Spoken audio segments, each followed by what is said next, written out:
of celebrating the holiday of Chanuka.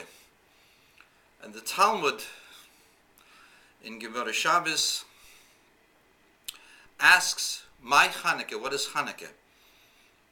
And the whole focus of the Chanuka celebration is the finding of the cruse of oil, and that the oil that they found to light the menorah in the temple could have only lasted for one day. They had no other oil that was pure, and the oil lasted for 8 days.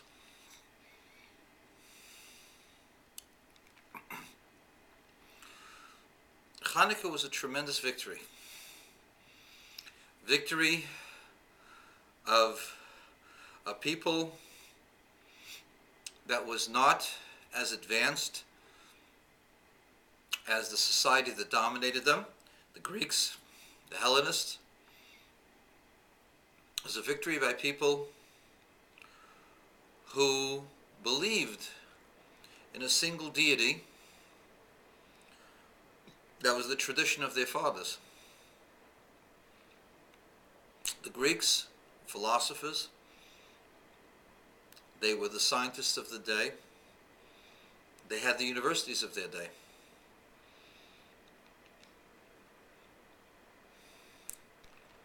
In terms of Western history, this was a defeat for Western civilization. And yet,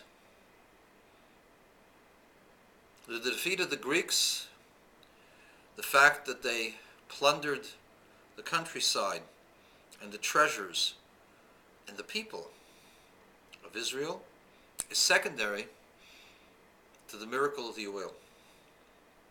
The question is why? Isn't human suffering, human dignity, freedom of religion and conscience, isn't that more important than some miracle for some ritual? Why would this be the central point of Chanuka that the Talmud relates?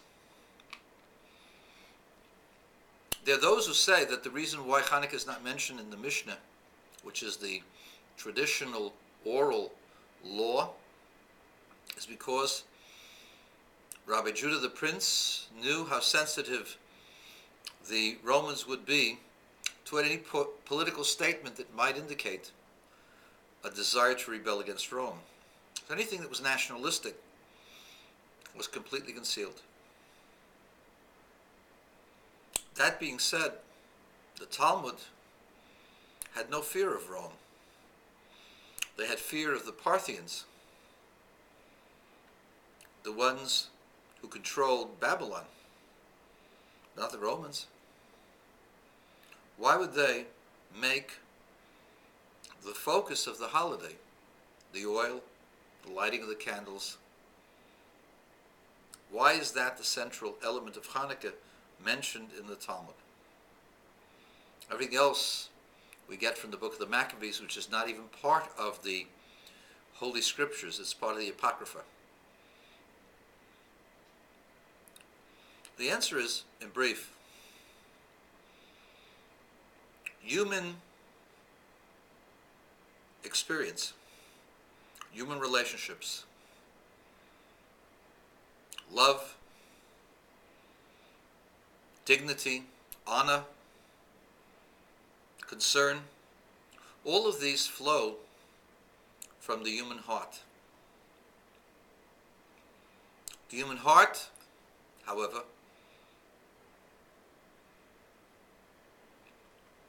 has to be directed. And it depends on the directorship, under whose directorship, that the heart will be proper and do the right thing. If you're taught that the most important part of life is enjoying life, then if I can enjoy something at your expense, that's also good. Or I'll enjoy it despite your misery. It's also good as far as I'm concerned, if that's all there is in life.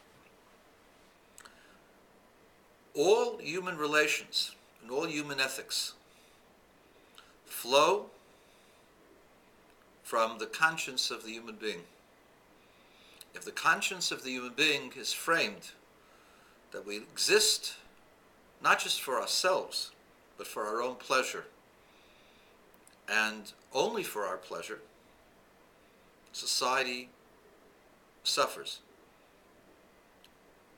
And even when it is better for us to be together so that we can build a better society, each individual wants to dominate the other rather than cooperate. And the belief in some secular socialism is also tainted and flawed,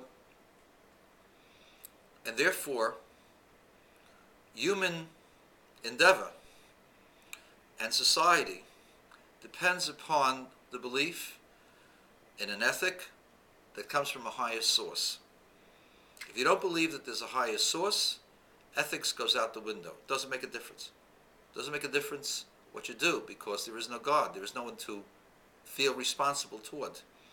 And although ideals are great, but at the end of the day, if there's no judge or jury, the ideal will not last, because people are selfish and people excuse themselves.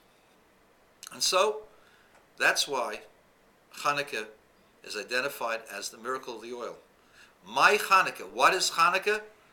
Chanuka is the knowledge of a supreme being. Chanuka is that cruse of oil that's untainted and sealed with the seal of the high priest, the knowledge that there is only one God, and that everything in the world is an expression of God's wisdom and God's will and God's delight. And what God wants is that all of the world should delight and unify and be one and be happy and be together with God. And that message is the message of Chanuka, the message of universal unity, the message of universal wisdom, the message that all mankind must unite, but not socialistically. Each individual should accomplish all that they can with an eye to understand that my success is also your success, and my happiness is dependent upon yours, because so has ordained the Master of the universe, who's one and singular, and that everything is also one. And if we're one, then my happiness depends upon you.